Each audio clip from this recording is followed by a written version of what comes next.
रामचन्द्राय जनकराजजामनोहराय मामकाभीष्टदाय महितमङ्गलम्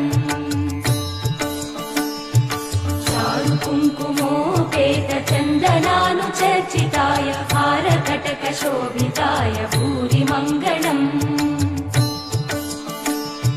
विमलरूपाय विविधवेदान्तवेद्याय सुजनचित्तकामिताय सुभगमङ्गलम्